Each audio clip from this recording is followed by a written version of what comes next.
the attempt to delegitimize expressions of Palestinian solidarity has reached new heights. The Home Secretary, Suella Braverman, is now saying that the mere waving of a Palestinian flag could constitute a criminal offence. She's written to the police saying this: "It is not just explicit pro-Hamas symbols and chants that are cause for concern. I would encourage police to consider whether chants such as 'From the river to the sea, Palestine will be free' should be understood as an expression of a violent desire to see Israel erased from the world, and whether its use in certain contexts may amount to a racially aggravated Section 5 public order offence. I would encourage police to give similar considerations to the presence of symbols such as swastikas at anti-Israel demonstrations. Context is crucial. Behaviours that are legitimate in some circumstances, for example, the waving of a Palestinian flag, may not be legitimate, such as when intended to glorify acts of terrorism.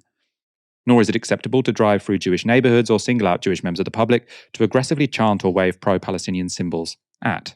Where harassment is identified, I would encourage the police to take swift and appropriate enforcement action." Now, this is a really bizarre letter because lots of things are being conflated, right? Of course, driving through specifically Jewish neighbourhoods or singling out Jewish members of the public is completely beyond the pale, right? Even just waving a Palestinian flag at a Jewish member of the public, I think, is beyond the pale, right? If you're picking them out because they're Jewish, right? Also, obviously, having a swastika at any demonstration is despicable. I don't even know why that is in that list, right? I can't, though, for the life of me, understand how the waving of a Palestine flag could be interpreted as endorsing terrorism. Now, you could be waving a Palestine flag while endorsing terrorism, right? You could be chanting your support for Hamas while waving the Palestinian flag, but then the chant would be the offence. The flag wouldn't be an aggregating factor. It's not like you go in front of a judge and you say, well, we were very worried because you were chanting your support for Hamas, and to make it worse, you were waving a Palestine flag, right? And yeah, as I've said, if you go and wave a Palestine flag specifically outside a Jewish restaurant or in front of a Jewish person, yeah, that's problematic, but that's because not more than problematic, it's wrong. But that's because you're targeting a Jewish person. It's not because of the flag. The flag doesn't make it the problem. So this idea that waving the flag could be an endorsement of terrorism. How can waving a flag be an endorsement of terrorism unless you are in some other way endorsing terrorism? And if you are in some other way endorsing terrorism, then the flag is completely irrelevant. Ash, what do you make of this idea that a Palestine flag can be an aggravating factor when it comes to expressing your political opinions on the street? What this is about, plain and simple, is the attempt to criminalize and make it more difficult and inherently suspicious to express solidarity with the people of Palestine. I mean, this isn't the Conservative Party's first rodeo. They want to make it more and more difficult to support the boycott, divestment, and sanctions movement. We've seen the move to implement the IHRA definition of anti-Semitism, which has, I think, unduly broad, sweeping definition of anti-Semitism, which I think unfairly curtails legitimate expression of criticism of Israel. Like, this is part of an entire body of measures being pursued by the Conservative Party. It is not supportive of Hamas to wave a Palestinian flag. A Palestinian flag is a symbol of the people of Palestine.